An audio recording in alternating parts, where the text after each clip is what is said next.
मंदिराच्या बाहेर लिहिलेलं एक सुंदर वाक्य.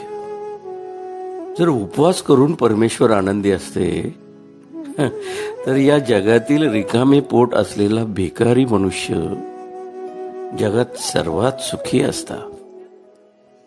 उपवास शरीरासाठी नाही तर विचारांसाठी केला पाहिजे. मनुष्य स्वतःच्या नजरेत सुखी असला पाहिजे. जग तर परमेश्वरापासून सुद्धा दुखी आहे. मित्र हो, चिमण्या जिवंत असताना कीटक खातात आणि याच चिमण्या जेव्हा मृत्यू पावतात तेव्हा हेच कीटक त्यांना खातात.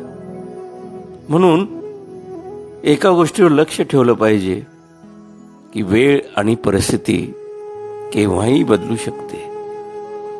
त्यामुळं कधीही कुणाचाही अपमान करू नका. कधीही कुणालाही आजमावू सुद्धा नका. तुम्ही शक्तिशाली असालही, परंतु वेळ मात्र तुमच्यापेक्षाही शक्तिशाली असते. एका झाडापासून किंवा झाडाच्या वनांपासून अनेक माचीच्या काड्या बनवता येतीलही, परंतु तीच एक काडी संपूर्ण त्या झाडांच्या वनालाही पेटू शकते.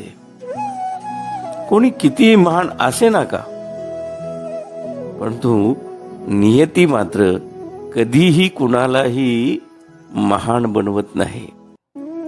बघा ना, कंठ दिला कोकिळेला तर रूपच काढून घेतलं. सौंदर्य दिलं मोराला तर इच्छा हिरावून घेतली. इच्छा दिली मानवाला तर समाधान मात्र दूर नेलं. आणि समाधान दिलं संतांना तर संसार हिसकावून घेतला. म्हणून कधीही अहंकार करू नका.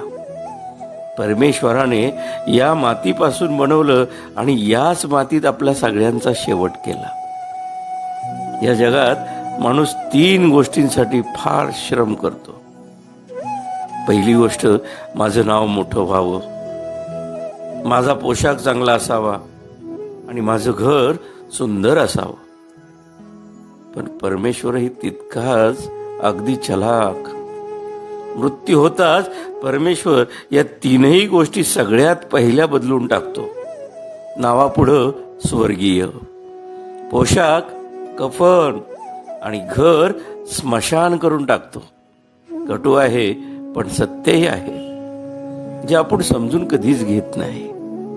अहो, दगड एकदाच देवळात जातो पण भगवंत होतो. माणूस 1000 वेळा मंदिरात जातो पण दगडच राहतो. कोणी लिहिलं माहित नाही, पण लिहिणाऱ्याला सलाम. बघा, पटलं तर घ्या यातून काहीतरी. अभिवाचन विठ्ठल शितोळे.